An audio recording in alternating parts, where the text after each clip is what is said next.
मैं हूँ कमर शीमा और दोस्तों जिस तरह के आप देख रहे हैं मेरे साथ मौजूद हैं साजिद तारड़ साहब। तारड़ साहब आपके वक़्त का बहुत शुक्रिया सर। सर जी साहब मेहरबानी, thank you so much. Tarar साहब आज आपके साथ बड़े दिन के बाद बात हो रही है, इतनी ज़्यादा सियासी डेवलपमेंट्स हो रही हैं। पाकिस्तान वो पीटीआई के लोग तो कह रहे हैं इमरान खान पूरी दुनिया के लीडर इस वक़्त मुस्लिम उम्मा को लीड कर रहे हैं। उधर इमरान खान के खिलाफ जो है वो नो कॉन्फिडेंस मोशन आ गया है, ऑपोजिशन जमातें इमरान खान को फारिग करने को तैयार बैठी हैं। और आज वो जो 57 ममालिक के फॉरेन मिनिस्टर्स बैठे हुए थे, उनको सामने बिठा के इमरान खान ने कहा है कि आप नाकाम हो चुके हैं, आप डिलीवर नहीं कर चुके, मगरब आप पे मजाक उड़ाता है और आपको कुछ करना पड़ेगा। तो इमरान खान साहब क्या वाकई लीडर बन चुके हैं? क्या वाकई मुस्लिम उम्मा नाकाम हुई है और इमरान खान को भेजा जा रहा है? बिकॉज जो पीटीआई के लोग या बाकी जो लोग कह रहे हैं कि इमरान खान को इसलिए भेजा जा रहा है क्योंकि इमरान खान मुस्लिम उम्मा का लीडर है और अमेरिका से हमने पंगा ले लिया, इसलिए। तारड़ साहब चीमा साहब, मैं आज सबसे पहले देख तो मैं 2 हफ्ते पाकिस्तान से बिल्कुल इस ड्रामे को अपनी आंखों से देख कर आया हूं, सारा जो कुछ हो रहा है सर्कस को। लेकिन इससे आज बात करने से पहले जो मेरी जो दिल की आवाज है उस पर बात करना चाहूंगा। मैं कंडेम करना चाहूंगा कि जिस तरीके से डॉक्टर रमेश कुमार के बारे में नेशनल टीवी के ऊपर जो जबान इस्तेमाल की गई है, सबसे पहले मैं उसको कंडेम करना चाहूंगा। डॉक्टर रमेश कुमार पाकिस्तान के एक हीरो हैं, पाकिस्तान के एक काबिल इज्जत सियासतदान है वो।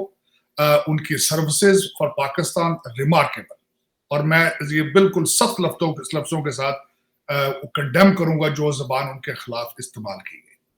बल्कि जो खान साहब को भी मैं ये बताना चाहूंगा कि दुनिया को इस्लामोफोबिया का जो भाषण देने से पहले अपने जो ज्योति वजीर आपने जो रखे हैं उनको भी बिठा के जरा लेक्चर दें कि शाइस्ता जुबान इस्तेमाल करें, क्योंकि नेशनल टीवी पे लोग बहनों के, माओ के साथ, बच्चों के साथ बैठते हैं और वहां पे इस वक्त ऐसी जबान इस्तेमाल हो रही है जो कि लोग टांगों वाले भी नहीं, बसों वाले भी नहीं, बसों में भी वो जबान इस्तेमाल नहीं होती।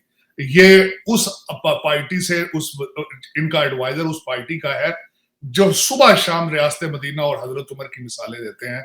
मैं इंतहाई शर्मिंदा हूं एज ए पाकिस्तानी अमेरिकन कि एक आदमी ने जो खुद गैर मुंतखब है, जिसको एक भी वोट नहीं मिला, अभी तक किसी ने नहीं दिया, जो सिलेक्टेड है, जिसकी कोई सर्विसेज नहीं पाकिस्तान के लिए, उसने पाकिस्तान को पूरी दुनिया में शर्मिंदा किया। मैं उस पर अफसोस।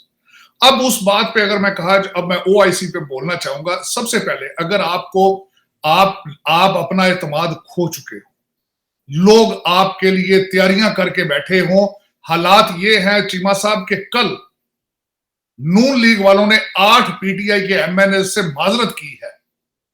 वो उनसे टिकटों की गारंटी मांगते थे। उन्होंने कहा है कि आप जिन हलकों से हमसे टिकटों की गारंटी मांगते हैं, हम आपको एडजस्ट नहीं कर सकते। उन्होंने कहा अगर हमें एमएनए को हमें अगर टिकटों की गारंटी दी जाए तो हम आपको वोट देने के लिए तैयार हैं। अगर आप अपने लोगों का एतमाद खो चुके हैं तो आप किस मुंह के साथ ओआईसी में खड़े होके पाकिस्तान को रिप्रेजेंट कर रहे हैं? मॉरल कोई उसकी वजह नहीं बनती। वेस्टर्न सिविलाइजेशन में मैंने देखा है कि जब वोट ऑफ कॉन्फिडेंस आप पर फाइल कर दिया जाता है तो सदूर अपने फॉरेन दौरे कैंसिल कर देते हैं, एम डिसीजन लेने बंद कर देते हैं, क्योंकि वजह ये होती है उसकी कोई वक़्त नहीं होती। अब मेरा ये क्वेश्चन मार्क होगा कि 57 मुल्कों के वुज़रा खारजा वो कितनी तवज्जो दे रहे होंगे इनकी स्पीच को, जब पता हो कि ये घंटों के हिसाब से ये मेहमान है। उसका जवाब नहीं था। फिर आपने खुद इसमें फरमाया कि उन्होंने कहा कि OIC is a fail institution, is a fail organisation, Kashmir और फलस्तीन पे वो कुछ नहीं कर सके। तो फिर मुझे ये बताएं शहनशाह अकबर के गुर्बत का मजाक उड़ाने की क्या जरूरत थी? एक गरीब मुल्क जहां पे इस वक्त 2 वक्त का खाना खाना लग्जरी है, तो आपने इन 57 मुल्कों के वज़रा खारजा को पाकिस्तान के खर्चे पे बुला के इस्लामाबाद में 3 दिन सारा कारोबार बंद करके आप शहनशाह अकबर को दरबार सजाने की क्या जरूरत है? कोई जवाब बनता है इस ओआईसी का? मेरे यूथिया भाई जो कि बिल्कुल जिनकी आंखें और कान बंद हो चुके हैं, वो बिल्कुल ये कह रहे हैं कि देखें जी यहाँ पे एक क्रिकेट टीम क्या है, 57 मुल्कों के वजीर खारजा यहाँ लेके आ गया, इसने कौन सा काम किया? कोई एक बात मुझे बता दें जो आज तक इन्होंने कुछ की हो पाकिस्तान और इंटरनेशनल कम्युनिटी के लिए। अब मैं ओआईसी पे बोलना चाहूंगा थोड़ी देर के लिए कि ओआईसी क्या चीज है। चाहे उसके ऊपर आप देखें, जब से वो बनाई क्यों गई, पैरेलल एक प्लेटफॉर्म बनाने की कोशिश की गई, यूनाइटेड नेशंस के लिए एक प्लेटफॉर्म बनाने की, और पहले दिन से नाकाम। ना वो बैतुल मकदस के लिए कुछ कर सके, ना फलस्तीन के लिए कुछ कर सके, ना सीरियन मुसलमानों के लिए कुछ कर सके, ना यमनी मुसलमानों के लिए कुछ कर सके, ना बर्मीज मुसलमानों के लिए कुछ कर सके, ना वीगर मुसलमानों के लिए कुछ कर सके, और ना कश्मीरियों के लिए कुछ कर सके, और आखिरी बात, ना अफगानिस्तान के लिए $1 दे सके। तो उनको बुला के पाकिस्तान में ये शहनशाह अकबर ने गुर्बत का मजाक क्यों उड़ाया अपने पाकिस्तान का, जहां पे 2 वक्त के खाने के लिए लोग तड़प रहे हैं। हालात आज के ये हैं कि आज इस वक्त चीमा साहब $1 184 का फिर भी नहीं मिल रहा, और पेट्रोल $115 का हो चुका है।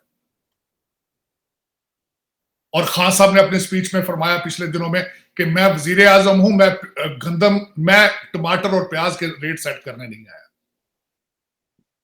हजूर, एक तरफ मेरा मकसद, एक तरफ आप कहते हैं कि आप एमएनएस के बाप हैं, तो आप इनके सुतेले में आप बाप ही बन जाए, जिन्होंने वोट दिए में आपको, जो जलसों में आपके सामने आप भर भर के बसों में ले आते हैं, वो टमाटर खाते हैं, प्याज खाते हैं, रोटी खाते हैं, जो इनके नहीं मिल रही इस वक्त। और उसके बाद देखें, अगर मेरा ख्याल में आज इन्होंने दूसरी स्पीच की, इस्लामोफोबिया, दुनिया को प्रचार करने से पहले जरा खुद सोचे सियालकोट में आपने क्या किया था वहां पे। और आज मुझे अफसोस है कि 16 साल की एक लड़की, हिंदू लड़की, आज सखर में उसको अगवा करने की कोशिश में गोली मार दी गई। आपके घर में क्या हो रहा है इस्लामोफोबिया के साथ? आप अपना काम छोड़कर, अपना बैकयार्ड में अपना होमवर्क छोड़ के आप दुनिया के लीडर बनने की कोशिश कर रहे हैं। घर में तो पहले देखे क्या हो रहा है आपके अकलीतों के साथ, क्या हो रहा है पाकिस्तान में। आपको पता है पेशावर के अंदर जो इन्होंने शिया इमाम बारगाह में जो अभी तक उसके खून के धब्बे साफ नहीं हुए, तो दुनिया को भाषण आप बताते हैं। तो मेरा मकसद है कि एक इस तरह के एक फिक्शन दौर में रहना दुनिया, मेरा मकसद जिस तरह मैंने बताया था कि हम पाकिस्तानियों को एक बड़ी बीमारी है, इंपोर्टेड चीजों के इश्क और जुनून में हमने सारे अपने लीडर भी इंपोर्ट किए हैं। देखे ना इस वक्त एमएनए भाग रहे हैं बेचारे, मैं उनके साथ हूं, मेरी फीलिंग्स है। उसकी वजह ये है कि वो करोड़ों रुपए के खर्चे करके आए बेचारे, इलेक्शन लड़े, उन्होंने अपनी पार्टियां चेंज की इनके लिए। और फिर उसके बाद ये कि वो जब इस्लामाबाद आते हैं तो वहां पे देखते हैं कैसे लोग हुकूमत चला रहे हैं जो इलेक्टेड ही नहीं है। वो करप्ट अमीर लोगों के बच्चे हैं जो सारी गवर्नमेंट चला रहे हैं, और इन लोगों को ना वो इज्जत देते हैं, ना उनको रिस्पेक्ट करते हैं। वो क्या करें बेचारे? आप खुद उनके जूतों में जरा पांव डाल के देखें तो आप क्या करें, क्योंकि उन्होंने हलकों में जाना होता है, उन्होंने अब गली बाजारों में जाना होता है। जिनके वोट लेकर आए हैं वो किस मुंह से जाते होंगे बेचारे? बिल्कुल हक में जाना है। आपने इंग्लैंड अमेरिका से आपने जो बच्चे लेकर आए अमीर लोगों के, गवर्नमेंट तो वो चला रहे हैं, और बल्कि बदतमीजी के साथ चला रहे हैं। ऐसी जबान इस्तेमाल करते हैं कि नौज बिल्ला, और कोई रोकने वाला नहीं उनको, कोई रोकने वाला। किसी एक इंसान ने कंडेम नहीं किया डॉक्टर रमेश कुमार की जो बेहूदगी जो हुई उनके साथ, बल्कि उस बंदे ने बार बार इस्लामाबाद में हर टीवी स्टेशन पे खड़े होकर मजीद उसमें लफ्ज ऐड किए कि एक औरत का हस्बैंड मर जाता है तो वो क्या होता है। खुदा रहा यार, कोई मॉरल्स होते हैं, कोई नेशनल पॉलिसी पे बात करो, नेशनल इश्यूज पे बात करो। जुगतों के जरिए आप मेरा मतलब गवर्नमेंट चला रहे हो। और अमीरुल मोमिनीन जो है वो हर बात के साथ हजरत उमर की मिसालें, मैं समझता हूं कल जो उन्होंने एक और तूफान खड़ा कर दिया, जो पिम्स के अंदर नई इमरजेंसी का इफ्तिताह करने गए हैं, तो वहां पे जाके उन्होंने फिर खालिद बिन वलीद का मिसाल दी है। उन्होंने कहा जी उन्होंने मुअत्तल कर दिया था, मैं भी एक जूनियर अफसर को आगे ले आऊंगा, तो फिर कहिए खुदा ना लो यार। तुसी कभी आप जाके उनकी मिन्नतें करते हो, पांव पड़ते हो, कहते हो डैडी डैडी, मुंडे में अखा मार देना, कभी आप, मेरा मकसद कभी आप उनको तड़ियां लगाते हो। दिन में 3-3 तो रंग तब्दील होते हैं आपके। देखे ना, मेरा मकसद कोई हद होती है। मेरा मकसद अब आप पहले आप अभी तक भारत के खिलाफ चलते रहो, अब उनकी फॉरेन पॉलिसी की तारीफें कर रहे हो आप। और बैलेंस यार खुदा ना डालो। मैं उस पर भी बोलना चाहूंगा, बल्कि फॉरेन पॉलिसी पे चीमा साहब, उनकी फॉरेन पॉलिसी कहते हैं जी वो देखिए हमारा पड़ोसी भारत है, हिंदुस्तान है, वो बैलेंस करता है। और यार वो पैसे मांगता है हर जगह जाके। आपको अभी डॉलर दिखाए, आपको डॉलर नजर आते हो नेपाल से, तो आप अभी नेपाल चले जाएंगे। मेरा मकसद, आप भारत की मिसालें देने से पहले आप देखो तो सही कि आप कहां खड़े हो। वो करप्शन में 85 नंबर पे है, इतना बड़ा मुल्क आपके साइज से 10 गुना, और आप 140 पर है। वहां डॉलर पिछले 10 साल से 67-70 रुपीज पे है, आपका डॉलर अब मिल नहीं रहा, 185 पे 184 पे हो रहा है, फिर भी नहीं मिल। अब पता नहीं, आप you are living in a lala world. हमारा अमेरिका में कहते हैं कि यू आर लिविंग इन, किस दुनिया में रह रहे हैं आप? मैं मानता हूं आपकी सारी कैबिनेट की आमदन डॉलर और पाउंडों में है, लेकिन आप कुछ हया करें। जिन लोगों के सामने आप स्पीच देते हैं वो तो गरीब आदमी है बेचारे, वो तो हाई स्कूल पे नहीं है, आप मिसालें उनको ब्लूमबर्ग की दे देते हैं। मेरे सब इस वक्त चीमा साहब अगर देखा जाए तो ये ओआईसी को का इजलास बिल्कुल नहीं होना चाहिए था। एक तो पॉलिटिकल मोरालिटी के बेस पे, क्योंकि आप एतमाद खो चुके हैं लोगों का, और दूसरी वजह यह बनती थी कि ओआईसी एक अमेरिका का टूल है, सऊदी अरेबिया का एक प्रोपेगेंडा टूल है, और वो कुछ भी आपने माना उनके सामने खड़े होके कि इस फेल ऑर्गेनाइजेशन, तो फिर उनको बुलाने की क्या जरूरत थी भाई? ये खर्चा करने की क्या जरूरत थी? आप कहते हैं कि दुनिया के लीडर बन गए, किस तरह लीडर बन जाएंगे? पाकिस्तान के पास है क्या किसी चीज को किसी को दिखाने के लिए कि हमारे पास ये है, हम ये एक्सपोर्ट करेंगे, हम दुनिया को ये देंगे, ये करेंगे, हमारी ये कंट्रीब्यूशन, वो कंट्रीब्यूशन? कुछ देखो, कॉमन सेंस की बात है। आपको सारे मसाइल का पता है, आप हल देने से कासर थे। आप अपनी मर्जी की हर चीज के ऊपर आप रेजिडेंशियल ऑर्डिनेंस लेकर आए हैं, आपने नहीं किया तो सिर्फ अपना मैंडेट डिलीवर नहीं, जो कि काबिल अफसोस बात है।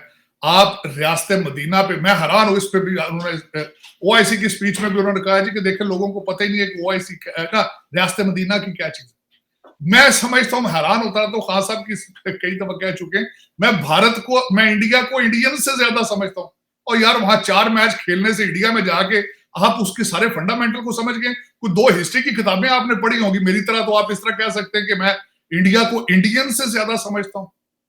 एक तो ये बड़ा प्रॉब्लम है, ये बल्कि एक बीमारी है, बल्कि बंदा समझे कि आई एम ऑलवेज राइट और I am better than everybody. This is not fair, this is a psychological matter. जो बंदा ये समझे चीमा साहब कि I am always right, I can not be wrong, और I am the only one who has a vision in the world, that is something wrong with you.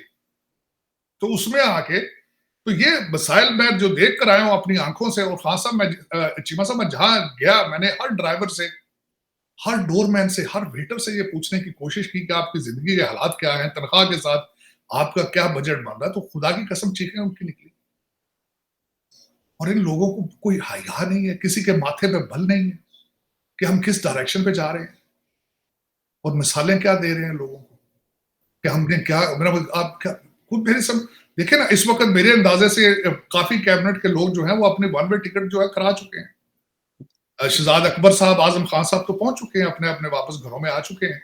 बल्कि आजम खान साहब जो है वो तो वाशिंगटन डीसी में अगर आए हैं, तो कई लोग जो इस वक्त तजिया कार है वो तो कहते हैं वो पिछले पूरे 1 साल से वो बिल्कुल आईएमएफ और वर्ल्ड बैंक के लिए काम कर रहे थे। पाकिस्तान में जिस तरीके से लेजिस्लेशन हुई है, वो अब डांट मिलाएं तो बिल्कुल बात सही बनती है कि वो अपनी जाब पक्की करते रहे और अपने मास्टर्स के पास वापस आ चुके हैं वाशिंगटन डीसी में। 2 बंदे तो आ गए की प्लेयर, बाकी लाइन में होंगे, सारे टिकट लेकर बैठेंगे। कई बेचारे, मेरा एक दोस्त बड़ा इंपॉर्टेंट आदमी था नून लीग का, उससे मैंने पूछा कि हालात क्या है, उसने कहा जी 2 ग्रुप हैं, कुछ टिकट मांग रहे हैं, कुछ माफिया मांग रहे हैं। तो ये हालात हैं। वो कहते हैं जी अब आप आने वाले हैं, जाहिर है हमने आपके ऊपर हीरोइन लाई किलोज के हिसाब से, सनाउल्लाह, तो जाहिर है जब वो वापस आएंगे तो आपने जिस तरीके से नैब को और एजेंसीज को आपने एक इंतकामी सियासत के लिए एक टूल के तौर पे इस्तेमाल किया, तो आपका क्या ख्याल है वो आप वो अपनी उंगलियां दांतों में डाल के आके बैठ जाएंगे? आपने सियासत के में अंदर ऐसा ट्रेंड जो नया इंट्रोड्यूस कराया पाकिस्तान में, जो पहले नहीं था। आपने ब्लैकमेलिंग की सियासत की, आपने, मेरा मकसद है देखे ना, आपको, मैं खैर इन पे ज्यादा अफसोस इसलिए नहीं है कि अफसोस उन पे है जो इनका आलाकार बने रहे, जिन पे शेख रशीद साहब ने हमेशा कहते थे कि हमारे सर पे हाथ रख के लाया गया, हर चीज डिलीवर की। मैं हैरान हुआ आखिरी दफा यहां तक कि जो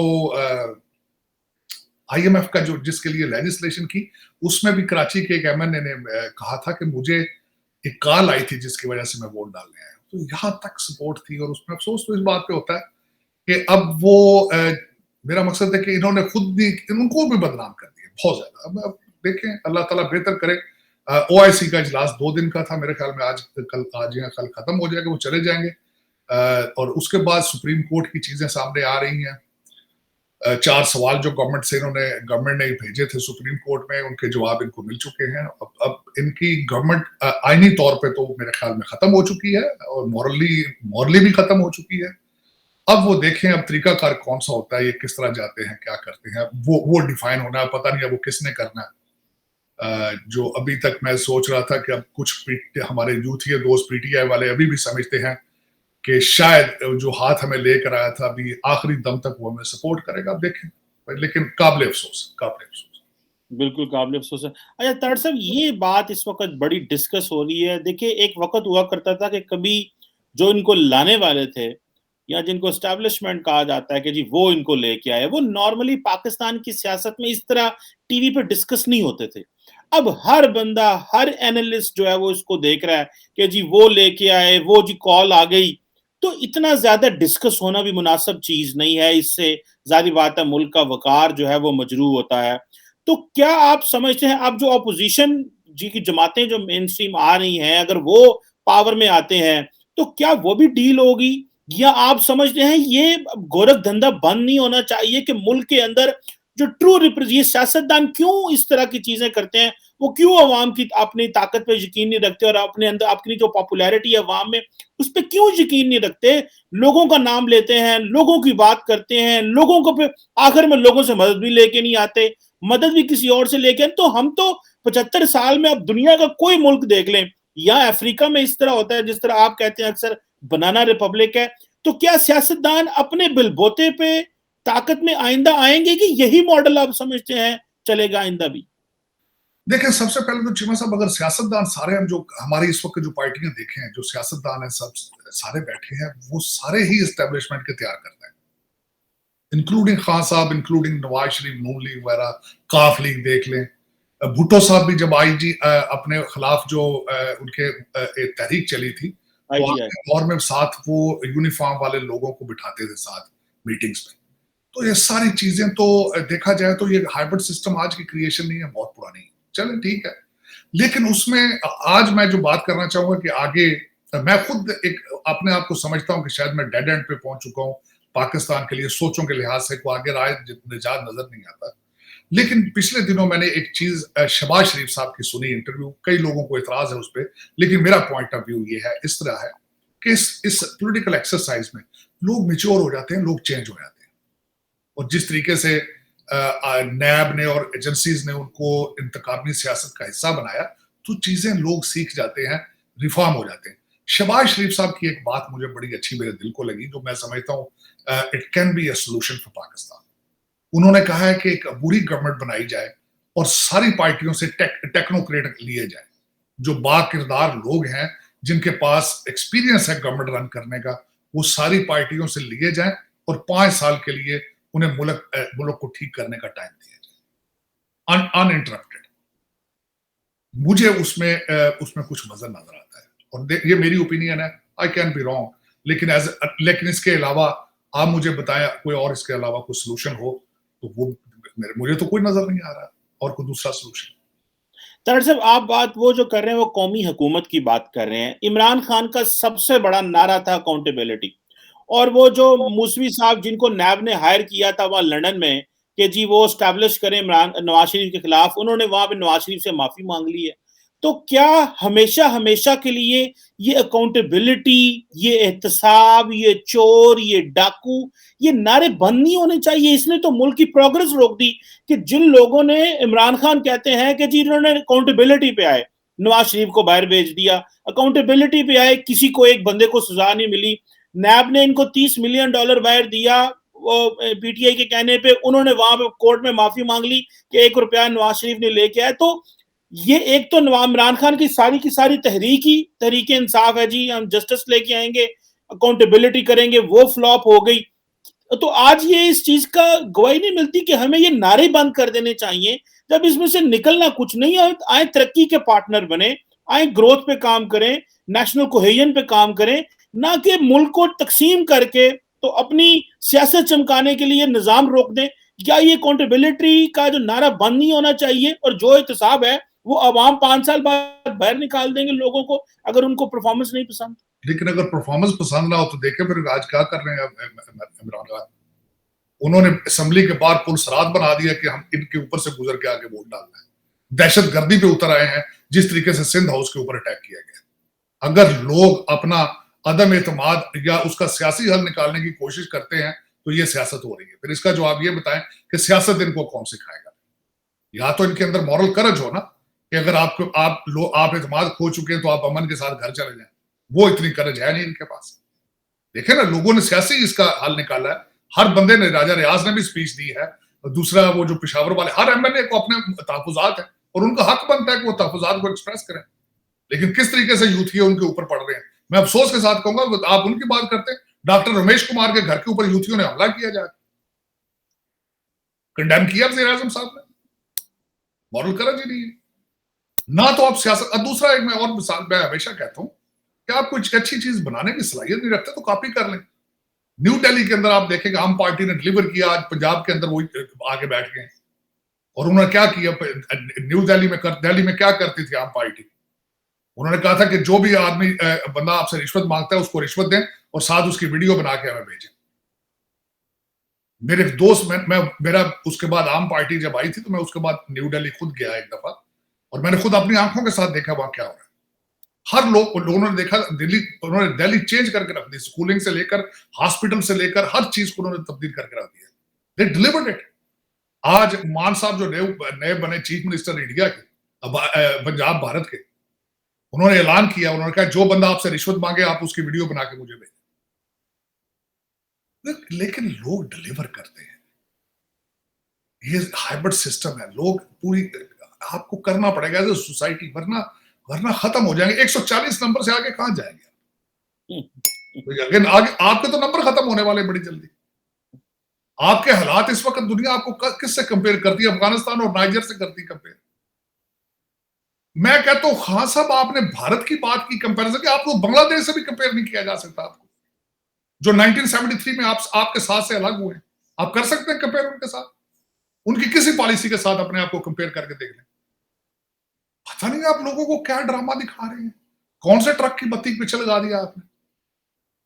और खुदा ना करे कि इस दफा जो बातें चल रही हैं, जिस तरीके से मौलाना फजलुर रहमान साहब एक सूबे में तो आ गए और जिस तरीके से आगे टीएलपी जिस तरीके से पंजाब के अंदर है, सारा कुछ ही आगे मुझे कुछ अच्छे साइंस नजर नहीं आ रहे जब तक कोई डिसीजन मेकर्स अच्छे डायरेक्शन में को। आपको right now you are directionless.